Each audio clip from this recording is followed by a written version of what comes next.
अच्छा जी, non profit organisation का हमारा एक क्वेश्चन है अक्टूबर नवंबर 1631 और डिफरेंट टाइप ऑफ क्वेश्चन है ऑब्वियसली।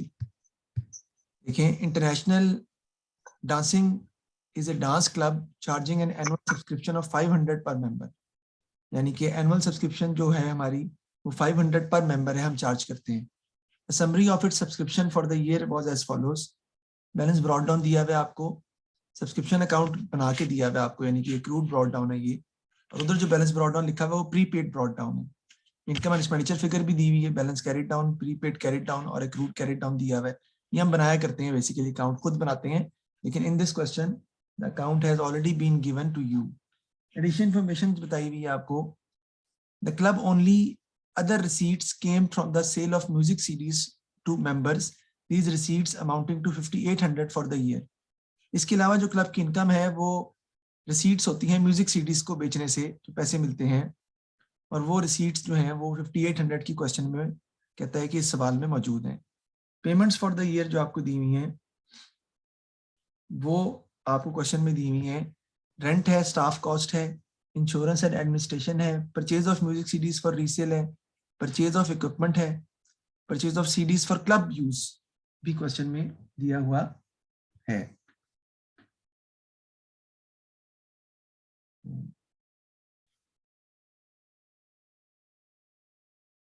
जी, तो आगे देखते हैं हम। कहते जी, bank balance at 1 January was 13,500 debit है, all receipts and payments are made through the bank, यानी बैंक का ओपनिंग बैलेंस दिया हुआ है आपको। CDs purchase for club use are not considered to have a useful life of more than 12 months. तो purchase of CDs for club use जो है वो आपका एसेट नहीं ट्रीट करना, आपने इसको एक्सपेंस ही ट्रीट करना है, बेसिकली ये बता रहा है कि purchase of CDs for club house को आपने एक्सपेंस ही ट्रीट करना है। फिर वो कहता है club maintains an inventory of CDs for resale, this amount of 180 at 1 January है और 280 31 दिसंबर को है। Equipment was valued at 17,200 at 1 January 2015 and 21,300 at the end of the year. Equipment भी दिया हुआ, ओपनिंग भी और क्लोजिंग भी, ताकि आप उससे फाइंड कर सकें। इक्विपमेंट हमने परचेज भी किया हुआ, सारी बात है। 31 दिसंबर को प्रीपेड इंश्योरेंस 300 की है और एक्रूड एडमिन कॉस्ट है 50 की। उसने कहा है prepare club income and expenditure account. तो इनकम एंड एक्सपेंडिचर अकाउंट हमने बनाना है, लेकिन इनकम एंड एक्सपेंडिचर अकाउंट बनाने के लिए आपको सबसे पहले क्या बनाना पड़ेगा, क्लब का ट्रेडिंग अकाउंट आपको बनाना पड़ेगा। तो मैं क्लब ट्रेडिंग अकाउंट पहले बनाना चाहूंगा, तभी उसके बाद इनकम अकाउंट, यानी कि जो क्लब ट्रेडिंग अकाउंट कह लें या सीडीज ट्रेडिंग अकाउंट जो आपको बनाना पड़ेगा। तो हम भी सीडीज ट्रेडिंग अकाउंट ही कर लेते हैं।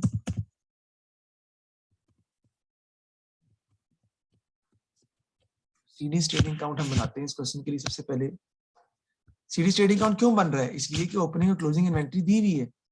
जब ओपनिंग क्लोजिंग इन्वेंट्री दी हो आपको, तो आपको ट्रेडिंग अकाउंट जो है वो बनाना पड़ता है, ताकि आप ट्रेडिंग प्रॉफिट जो है वो फाइंड कर सकें।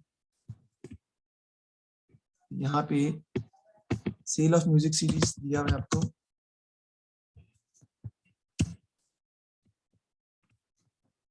सेल ऑफ म्यूजिक सीरीज हमें कितना है, 5800 का दिया है। मुझे अमाउंट याद थी इसलिए मैंने लिख लिया, दिखा भी देता हूँ। ये देखिए, सेल ऑफ म्यूजिक सीरीज हमें दिया हुआ है। Club other receipts came from the sale of music series, these receipts amount to 5800। अब ओपनिंग इन्वेंट्री हमारी 180 की है, क्लोजिंग 280 की है, और परचेज ऑफ म्यूजिक सीरीज जो है वो कितनी है, 2600 की। इसको हम सॉल्व करते हैं। परचेज ऑफ म्यूजिक सीरीज 2600 की है जो हमने खरीदी है, ओपनिंग इन्वेंट्री 180 है और क्लोजिंग 280 है। तो लिखते हैं, सबसे पहले हम इसमें से लेस कर देंगे हम cost of sales. Cost of sale सबसे पहले आपका आ जाएगा जी ओपनिंग इन्वेंट्री, इसमें ऐड आ जाएगी परचेजेस, लेस कर देंगे इसमें से क्लोजिंग इन्वेंट्री। ओपनिंग इन्वेंट्री जैसे कि हमें पता है 180 की दी हुई है, परचेजेस जो है 2600 की है, मैंने बताई थी आपको अभी, और क्लोजिंग इन्वेंट्री जो है वो हमारी 280 की गिवन है।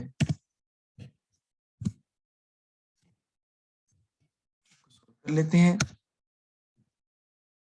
180 प्लस 2600 माइनस कर देंगे इसमें से हम 280, तो आपका जो आंसर है वो आ जाएगा 2500 का।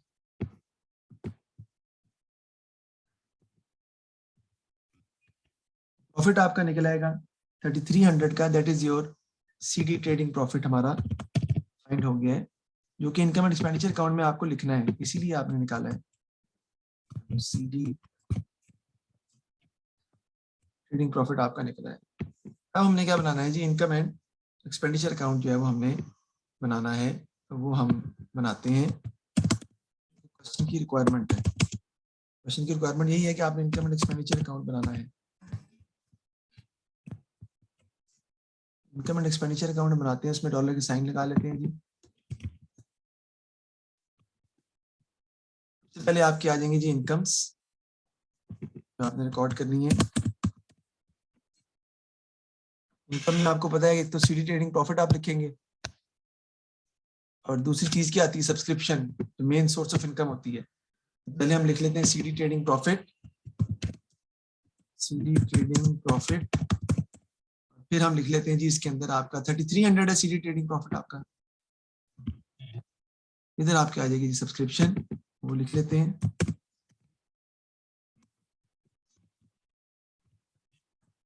देखते हैं सब्सक्रिप्शन हमें कितनी दी हुई है जी क्वेश्चन में।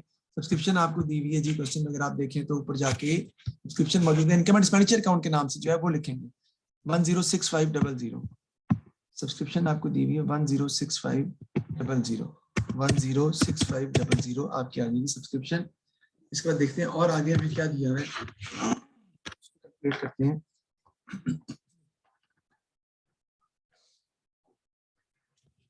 इसके अलावा जो हमें अमाउंट दी हुई है सब्सक्रिप्शन के अलावा, उसको हम फाइंड आउट करते हैं कि हमें क्या दिया है।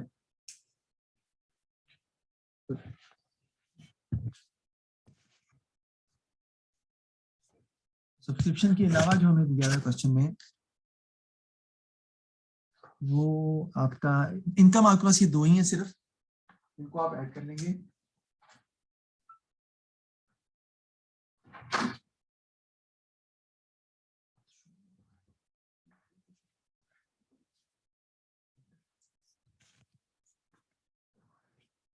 तो टोटल कर लेते हैं जी इसका हम।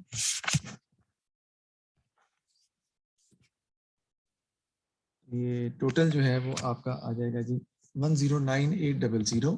टोटल कर लेते हैं इसका हम, यहाँ पे लिख लूंगा मैं 109800। इसमें से लेस कर दूंगा जी एक्सपेंसेस, जो एक्सपेंसेस मेरे हैं या जो भी क्वेश्चन में दिए हैं,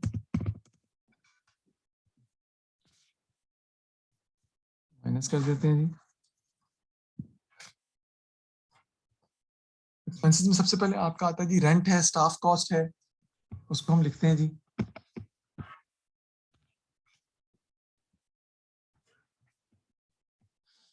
रेंट आ जाएगा सबसे पहले, फिर आपकी स्टाफ कॉस्ट है,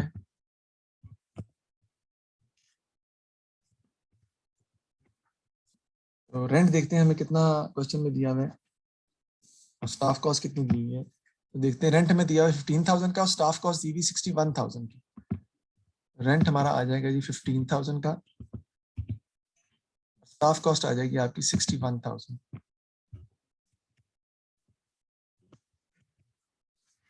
उसके बाद इंश्योरेंस और एडमिनिस्ट्रेशन है, वो लिखेंगे हम, वो भी एक्सपेंसेस में मौजूद है, क्योंकि उसमें आपको कुछ प्रीपेड वगैरह भी है, उसको भी एडजस्ट करना पड़ेगा।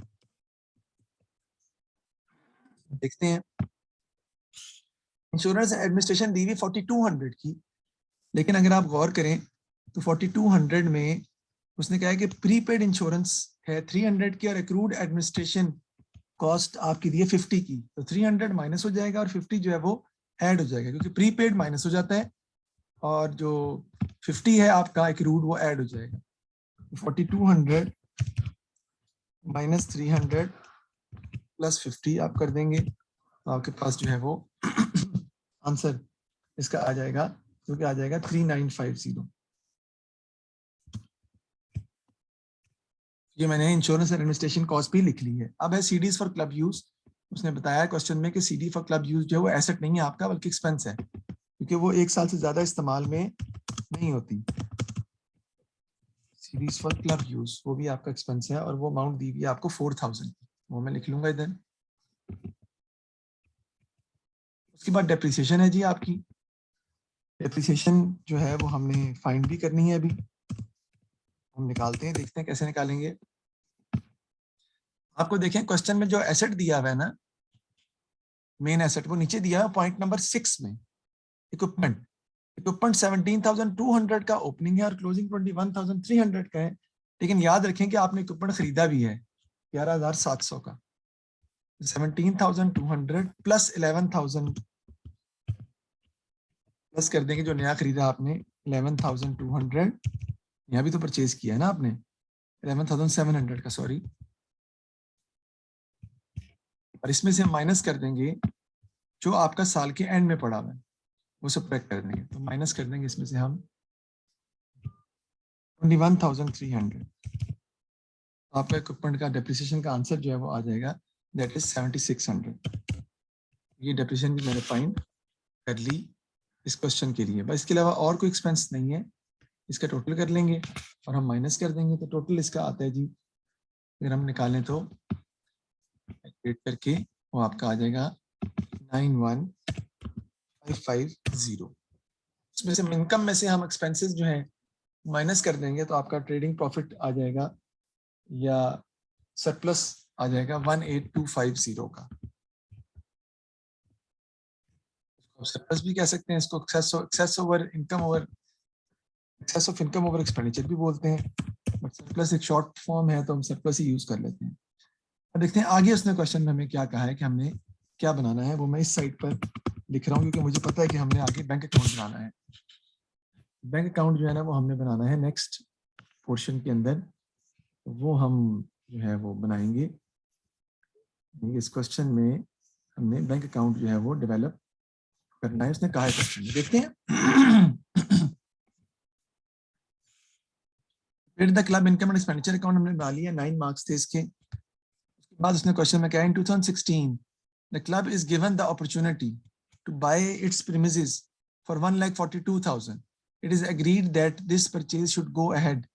3 sources of finance would be used. यानी 1,42,000 हम चाह रहे हैं कि हमें हमारे पास मौजूद हो जिससे हम अपना जो प्रीमिसेस है वो खरीद सकें। Half the balance at bank would be used. Balance at bank जो है वो आधा यूज हो जाएगा आपका, जितना भी होगा बैलेंस एट बैंक जो कि आपको निकालना पड़ेगा। और life membership of the club would be introduced. Life membership fee would be 5,000 per person and this would be credited to the income and expenditure account in equal installment over a 10-year period. It is expected that 10 existing members of the club would take up life membership। यानी 10 member life membership लेंगे और एक की amount 5,000 है तो 5,000 को आप multiply कर दें 10 के साथ तो आ जाएगी 50,000 और वो 10 ईयर्स में कन्वर्ट होनी है, 10 सालों में कन्वर्ट होनी है, यानी 5,000 करके इनकम में कन्वर्ट होती जाएगी 5,000 ईच। लेकिन ये बात आपने जहन में याद रखनी है कि 50,000 जो आपने निकाला है वो आप यूज करना चाह रहे हैं प्रीमिसेस को बाय करने के लिए, तो 50,000 यहाँ से इकट्ठा होगा, half the balance at bank वो इकट्ठा होगा और 5 ईयर लोन आप लेंगे 10% इंटरेस्ट पर एनम के हिसाब से, would finance the balance of the purchase price. बाकी पैसे आप लोन से जो है वो इकट्ठे करेंगे या लोन टेकअप करेंगे और उससे आप फिर इस 3 तरीकों से फाइनेंस करके प्रीमिसेस जो है वो परचेज करेंगे। Calculate the bank balance, calculate the amount of the loan which would be taken out और assess the effect of the purchase of the premises would have on annual cash flow in future years।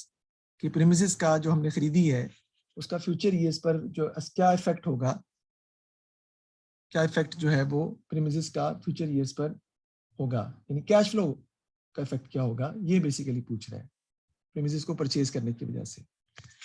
दूसरा, recommend the managing committee of the club whether or not they should proceed with the purchase of the premises। justify your answer by discussing both advantage and disadvantage of the purchase। तो वो तो बात की बात है। सबसे पहले तो हमें चाहिए कि हमें बैंक बैलेंस निकालना है और उसके अलावा हमें जो है वो लोन की अमाउंट निकालनी है कि फिर लोन हमारा कितना जो है वो बनता है, वो हम फाइंड करेंगे।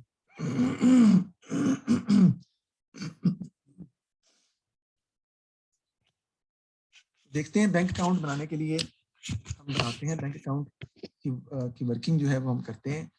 तो देखिए बैंक का सबसे पहले तो बैलेंस ब्रॉड डाउन लिखना पड़ेगा आपको। तो अगर आप सवाल में वापस जाएं,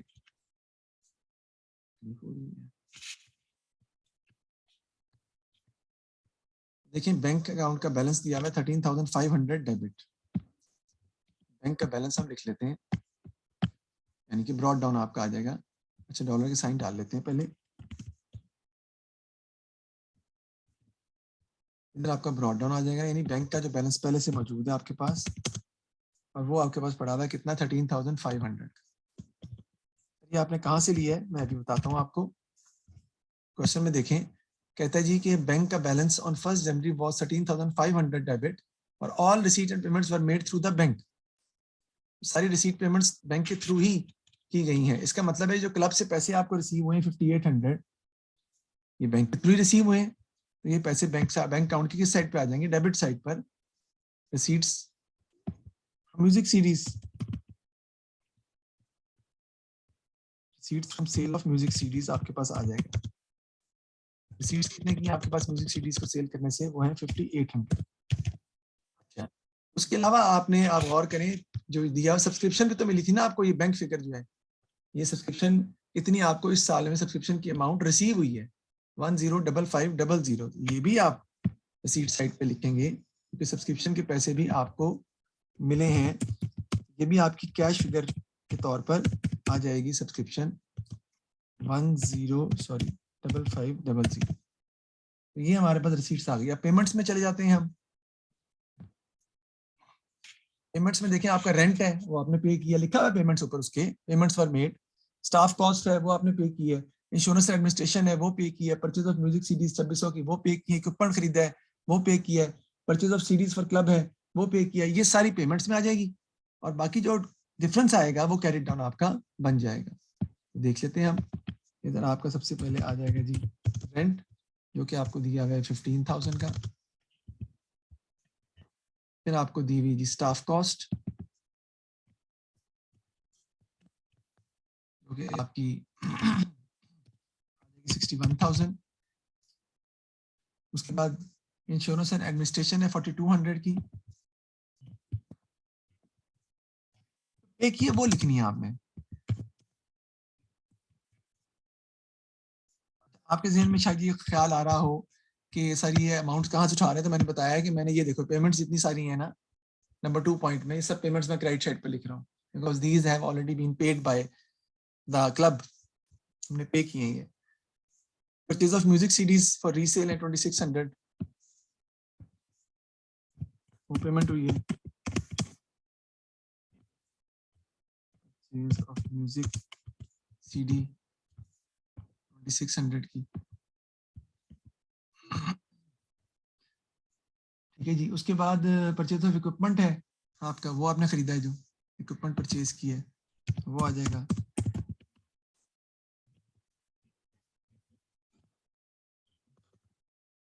और वो कितना 11,700 का।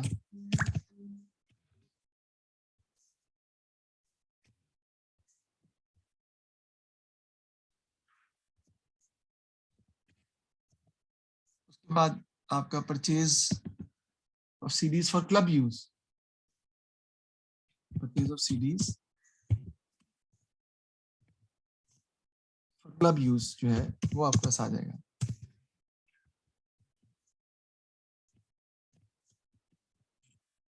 क्लब वो कितने की हमने ली है जी, 4,000। वो भी वहां पे लिखा हुआ है, क्वेश्चन में दिया हुआ है। टोटल कर लेंगे हम डेबिट साइड का, उसमें से क्रेडिट साइड माइनस कर देंगे, तो आपके पास बेसिकली जो अमाउंट है वो निकल आएगी, यानी कि कैश की फिगर, बैलेंस कैरी डाउन जो आपने कैश का निकालना है वो आपके पास आ जाएगा। टोटल डेबिट साइड का जो है वो आपका 124 किया है, 124,800। इधर भी वही आ जाएगा, सारी बात है 124,800। उसमें से क्रेडिट साइड माइनस कर देंगे तो आपका कैरी डाउन बैलेंस आ जाएगा, जो कि आपका आता है 26,300। ये पैसा भी हम यूज करेंगे, किस लिए, ये पैसा भी हम यूज करेंगे जो हमने फाइनेंस करना है, प्रीमिसेस जो फाइनेंस करनी है उसको। अब प्रीमिसेस जो फाइनेंस हो रही है वो किस किस तरीके से फाइनेंस हो रही है उस पर जरा गौर करें, क्योंकि क्वेश्चन में उसने ये रिक्वायरमेंट हमें कही हुई है, चेक करें। नीचे आ जाते हैं वापस हम। कैलकुलेट द बैंक बैलेंस, वो तो ठीक है हमने निकाल लिया। Calculate the amount of the loan which would be taken out, loan कितना हमने टेकअप करना है। तो एक तो कहता है half the balance at bank use हो रहा है हमारा लोन में, दूसरा 50,000 की हमें मिल रही है लाइफ मेंबरशिप। ठीक है जी, तो बैलेंस एट बैंक कितना यूज हो रहा है जी?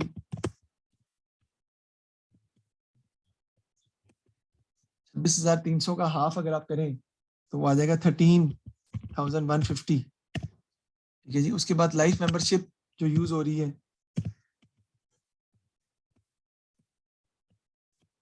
वो कितने की? 50,000 की। और बाकी जो अमाउंट है वो हम लोन ले रहे हैं, वो नहीं पता कितना है लोन। टोटल अमाउंट जो हमें चाहिए वो हमें पता है। ठीक है ना, कि हमें लोन हमें कितना चाहिए होगा, परचेज प्राइस हमें कितनी चाहिए, वो है 1,42,000।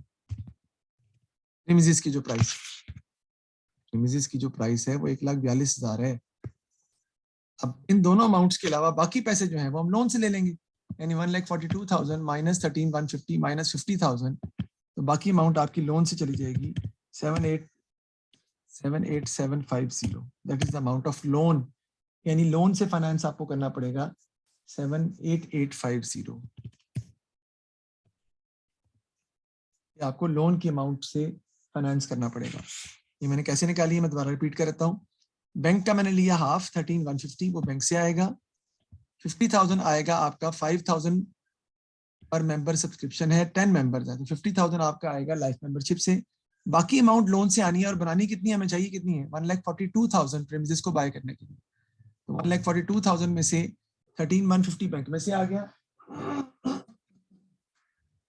4,000 की लाइफ मेंबरशिप की आ गई, बाकी अमाउंट हमने लोन से ले ली। तो ये है। आगे क्वेश्चन में क्या कहता है देखते हैं जी।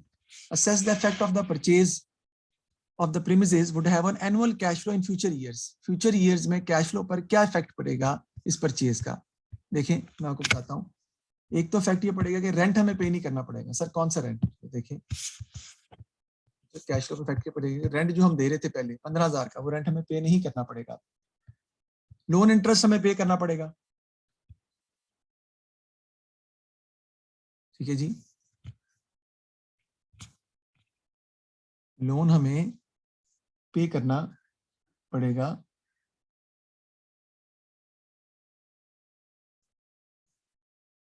वो हमारा नेगेटिव इम्पैक्ट आएगा। एक तो हमारा 50 सेव होगा रेंट, कैश पे, ये कैश बच जाएगा ना हमारा 15,000 का, ये कैश बचेगा। उसके बाद जो हमारा लाइफ मेंबरशिप से पैसे आएंगे, कन्वर्ट होगी जो लाइफ मेंबरशिप वो आएगी। सर वो कैसे? बेटा 50,000 की टोटल है ना, 10 मेंबर्स हैं, तो हर साल डिवाइड बाय 10 करके 5,000 कन्वर्ट होगी ना इनकम में। लाइफ मेंबरशिप को हम over the life of the club convert करते हैं इनकम में, तो ये पैसे भी इनकम में कन्वर्ट हो जाएंगे, आ जाएंगे। और लोन इंटरेस्ट जो है वो आपको पे करना पड़ेगा, और वो कितना है? 7,8850 पे 10% जो है उसने बताया कि लोन पर जो है वो इंटरेस्ट है, मल्टीप्लाइड बाय 10%, ये आपका आ जाएगा 7,885। आपको ये नेगेटिव फिगर है बेसिकली आपकी, मैं दोबारा इसको समझा देता हूँ। ये नेगेटिव है क्योंकि इतना कैश आपका कम होगा। कैश फ्लो पर आपका ये इम्पैक्ट आएगा कि 15,000 का रेंट आपको पे नहीं करना पड़ेगा, 5,000 लाइफ मेंबरशिप जो है वो इनकम में कन्वर्ट होगी, सारी बात है। तो 2,115 आपका पैसे सेव हो जाएंगे। कैश फ्लो यानी कैश में बचत भी हो रही है आपको, कितने की? 2,115 से आपकी कैश सेविंग हो रही है।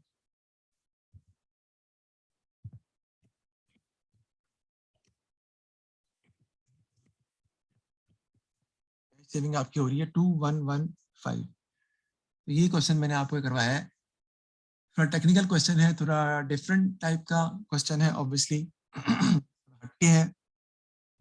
तो इसको हम आगे हम नेक्स्ट देखते हैं। नेक्स्ट में क्या कहता है वो कहता है, recommend to the managing committee of the club whether or not they should proceed with the purchase of the premises, justify your answer by discussing both advantages and disadvantages of the purchase. आपने advantages भी discuss करने हैं वो कह रहे हैं, और disadvantages भी आपने जो है वो डिस्कस करने हैं। दोनों चीजें वो क्वेश्चन में आपसे रिक्वायर्ड कर रहा है या डिमांड कर रहे हैं। तो देखिए एडवांटेजेस क्या हो सकते हैं कि जो है वो क्या कहते हैं, आपको ये यकीन होगा एडवांटेजेस के अंदर बेसिकली ये है कि आपको पता है कि आप लोन जो है आपको मिल जाएगा। ठीक है जी, और प्रीमिसेस अगर आप परचेज करेंगे तो उसकी वैल्यू फ्यूचर में इंक्रीज कर जाएगी। Investment in premises will increase the value in the future, may be, ठीक है जी। और जो रेंट है, rent has will be saved, और रेंट जो हमेशा 10% बढ़ता है उससे भी आपको फायदा हो जाएगा, ठीक है जी। और आपकी जो एसेट्स हैं, नॉन करंट एसेट्स बिजनेस के, वो बढ़ जाएंगे, नेटवर्थ बिजनेस की बढ़ जाएगी, नॉन करंट एसेट्स इंक्रीज कर जाएंगे। और बिल्डिंग जो है, जो आपने प्रीमिसेस ली है, वो आप रेंट आउट भी कर सकते हैं, खुद भी रेंट आउट कर सकते हैं किसी और को, तो ये तो एडवांटेजेस हैं। उसके बाद डिसएडवांटेज क्या है कि हाई इनिशियल कॉस्ट है, लोन पे इंटरेस्ट आपको पे करना पड़ेगा, which will decrease your profit, ठीक है जी। उसके बाद जो आप प्रॉपर्टी, आप प्रीमिसेस अगर आप लेते हैं तो उसकी मेंटेनेंस कॉस्ट भी तो पड़नी है ना आपको, और उसके लिए आपको रिस्पॉन्सिबिलिटीज के लिए बंदा भी हायर करना पड़ेगा, उसकी डेकोरेटिंग के लिए, सिक्योरिटी के लिए। और फॉल, अगर प्रॉपर्टी प्राइस फॉल कर जाएगी तो बहुत नुकसान हो जाएगा, हो सकता है आपको, ठीक है जी। बस ये चीजें हैं जो कि इसके डिसएडवांटेजेस में आती हैं। ये हमने क्वेश्चन कंप्लीट किया है हमारा। अब नेक्स्ट क्वेश्चन जो है ये आपने घर में करना है, ये आसान है। फरवरी मार्च 1932 का क्वेश्चन है, लिख लें, ये आपने घर में करना है। फरवरी मार्च 1932 का क्वेश्चन है जो आपने घर में करना है, इसको देख लें। फरवरी मार्च 1932।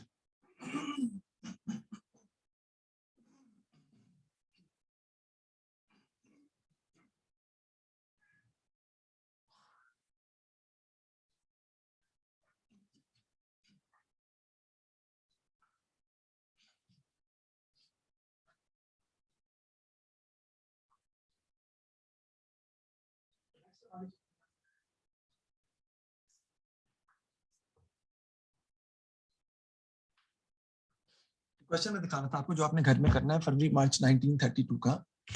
इजी क्वेश्चन है, बिल्कुल सिंपल है, इसमें कोई ऐसा नई चीज नहीं है, बिल्कुल सादा सा क्वेश्चन है, ये आप घर में कर लेंगे। नेक्स्ट क्वेश्चन जो है ये हम ऑलरेडी सॉल्व कर चुके हैं, इसलिए मैं इससे आगे जा रहा हूँ। और नेक्स्ट क्वेश्चन जो है ये आपके सामने जो आ गया, ये भी आपने घर में सॉल्व करना है। अक्टूबर नवंबर 1931 हम घर में सॉल्व करेंगे, अक्टूबर नवंबर 1931, ये भी आपने घर में सॉल्व करना है। आगे चलते हैं जी। नेक्स्ट क्वेश्चन आपका जो आता है, SS club had the following balances at 31 December. ये मैं आपको समझाऊंगा, करेंगे आप इंशाल्लाह खुद ही। कैफे इक्विपमेंट दिया हुआ है, ओपनिंग भी क्लोजिंग भी। फिर फर्नीचर एंड फिक्सचर दिया हुआ है, कैफे इन्वेंट्री दी हुई है, ओपनिंग और क्लोजिंग कहता है निकालनी है। सब्सक्रिप्शन इन एडवांस है, सब्सक्रिप्शन इन एरियर्स दिया हुआ है आपको। कैफे ट्रेड पेबल्स हैं, कैफे वेजेस अक्रूड हैं, कैश एट बैंक है। कैफे सेल्स कहता है 2,40,000 की हैं और सारी कैश सेल्स ही हैं, कैश बेसिस पे हैं। All cafe takings were banked on the same day. अच्छा, 1/4 of the cafe sales were made to non members at a gross margin of 50% and the remaining cafe sales were made to members at a gross margin of 40%. Cafe purchases 1,41,000 की हैं. No records have been kept for cafe asserting cafe inventory at 31st December. There were no purchase or disposals of cafe equipment. Cafe wages recognized in the income and expenditure account were 46,000. तो 46,000 की cafe wages भी आपकी जो है वो मौजूद है। तो इस क्वेश्चन को उसने क्या, कैफे ट्रेडिंग काउंट आपने बनाना है, तो वो मैं आपको बना के दिखाता हूँ। कैफे ट्रेडिंग काउंट जो है वो हमारा कैसे जो है वो बनेगा।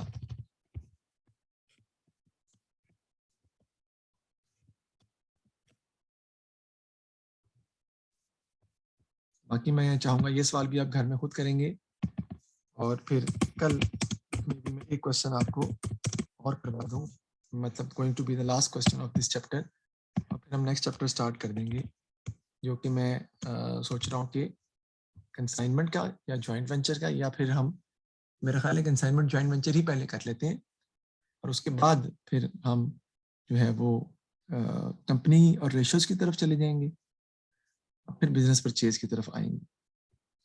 तो कैफे में सबसे पहले कैफे सेल्स लिख लेते हैं हम। कैफे सेल्स आपको दी हुई है, देखें, कैफे सेल्स 2,40,000 की, ये आपको गिवन है।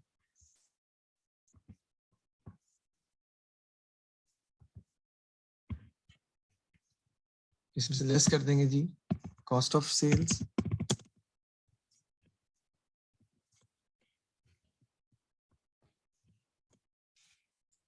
कॉस्ट ऑफ सेल्स में आपका आ जाएगा सबसे पहले, आपकी आ जाएगी जी ओपनिंग इन्वेंट्री, और ओपनिंग इन्वेंट्री क्वेश्चन में मौजूद है, दी हुई है पहले से आपको, ऐड आ जाएंगी परचेजेस,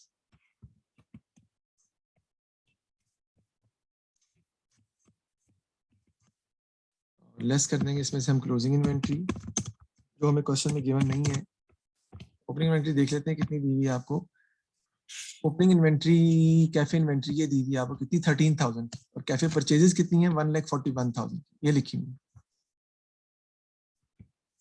13,000 आपकी ओपनिंग इन्वेंट्री है, कैफे परचेजेस है 1,41,000 की, सॉरी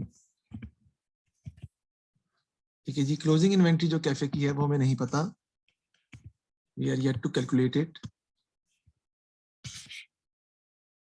ये आपकी जो है वो कॉस्ट ऑफ सेल्स आ जाएगी और ये आपका फिर ग्रॉस प्रॉफिट आ जाएगा। अच्छा ग्रॉस प्रॉफिट हम फाइंड कर सकते हैं, वो कैसे फाइंड कर सकते हैं कामिल हम, क्योंकि ग्रॉस प्रॉफिट जो है ना अब्दुल्ला वो हमें उसने क्वेश्चन में बताया हुआ है। कहाँ सर? देखो वो कह रहा है कि कैफे सेल्स जो 1 क्वार्टर है ना उसका प्रॉफिट 50% है और जो बाकी है उसका प्रॉफिट 40% है, यानी 2,40,000 का 1 क्वार्टर। 1 क्वार्टर का मतलब क्या होता है? एक चौथाई 1/4। तो 1 क्वार्टर 60,000 बनेगी। 2,40,000 का आप अगर 4 से डिवाइड करें तो 60,000 के ऊपर जो प्रॉफिट है वो कितने परसेंट है उसने बताया है। 60,000 पे जो प्रॉफिट है आपका वो ग्रॉस मार्जिन है 50% का। 60,000 पे 50% का जीपी है,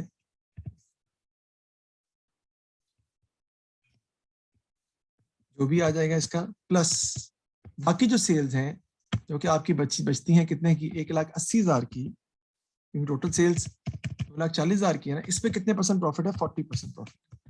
इन दोनों को आप ऐड कर लेंगे तो आपके पास प्रॉफिट की अमाउंट जो है वो आ जाएगी। तो हम निकाल लेते हैं 60,000 का 50% तो 30,000 आता है। 1,80,000 का 40% कितना आता है? 72,000 प्लस 30,000, तो आपका प्रॉफिट आ जाएगा 102,000। मैं चेक भी एक दफा कर लूं कि 40% ही है जी। ठीक है जी।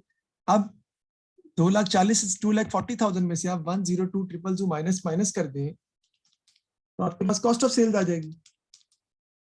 कॉस्ट ऑफ सेल्स आपकी आ जाएगी 1,38,000। 13,000 प्लस 1,41,000 और माइनस क्लोजिंग इन्वेंट्री हुई थी तो 1,38,000 आया था ना। तो अगर मैं 13,000 में 1,41,000 ऐड करूं, टोटल जो भी आता है उसमें से माइनस की क्लोजिंग इन्वेंट्री तो 138,000 आएगा। उसमें से 138,000 माइनस कर दूं मैं तो बाकी जो अमाउंट आ जाएगी वो क्लोजिंग इन्वेंट्री की आ जाएगी, जो कि मेरी कितनी आती है 16,000। So I have found the closing inventory and the amount of closing inventory is 16,000। तो ये मैंने इसका कैफे ट्रेडिंग अकाउंट भी बनाकर आपको दिखा दिया है। और इससे आगे उसने इस क्वेश्चन में कहा है कि आपने रिसीट एंड पेमेंट अकाउंट बनाना है, वो हम बाद में इसको देखेंगे कैसे हमने बनाना है और किस तरीके से हमने उसको सॉल्व करना है। उसके बाद फिर कल हम ये क्वेश्चन लास्ट क्वेश्चन है आपका, इसमें ट्रेडिंग अकाउंट बना हुआ है, इनकम एंड एक्सपेंडिचर अकाउंट भी बना हुआ है, डाटा नीचे सारा दिया हुआ है। सर फिर क्वेश्चन में करना क्या है? आपने क्वेश्चन में रिसीट एंड पेमेंट अकाउंट बनाना है। 16 नंबर का सवाल है, देखें ये पार्ट। क्वेश्चन में रिसीट एंड पेमेंट अकाउंट बनाना है आपने, rather than income expenditure account. तो ये नई चीज इसने क्वेश्चन में डाल दी है रिसीट एंड पेमेंट अकाउंट के हवाले से। आपने कैश बुक बनानी है, यानी बैंक अकाउंट बनाना है एक तरह से। डाटा सारा दिया हुआ है, ट्रेडिंग अकाउंट भी, इनकम एंड एक्सपेंडिचर अकाउंट भी, और आपने रिसीट एंड पेमेंट अकाउंट जो इसमें बना के दिखाना। तो इंशाल्लाह कल इस क्वेश्चन को हम सॉल्व करेंगे। बाकी हमने सारे कर लिए हैं। ये लेक्चर भी मैं आपको भेजता हूँ और पिछले लेक्चर भी मैं आपको भेजता हूँ। और कल छुट्टी मत कीजिएगा, बड़ा इंपॉर्टेंट लेक्चर है कल का। और उसके बाद फिर नेक्स्ट चैप्टर हम जो है वो स्टार्ट करेंगे। ठीक है, समझ आ गई? Any problem? You want to ask anything?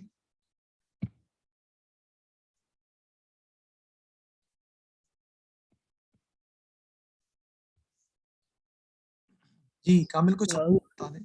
जी अब्दुल्ला।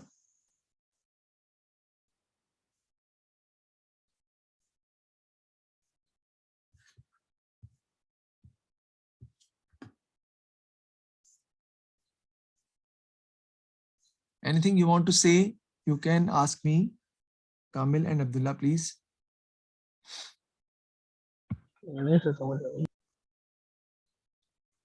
अब्दुल्ला मैं आपको लेक्चर वैसे भेज देता हूँ, दोबारा भी भेजता हूँ कुछ लेक्चर आपके जो मिस हुए हैं, ताकि वो आप हैंडल कर सको। अगर उसमें प्रॉब्लम आती है तो आप मुझसे डायरेक्टली पूछ सकते हो व्हाट्सएप पे, या हम कोई एक्स्ट्रा क्लास कर सकते हैं, तो बहुत दुरेशन नहीं है। ठीक है सर, थैंक यू। ठीक है, ओके, अल्लाह हाफिज।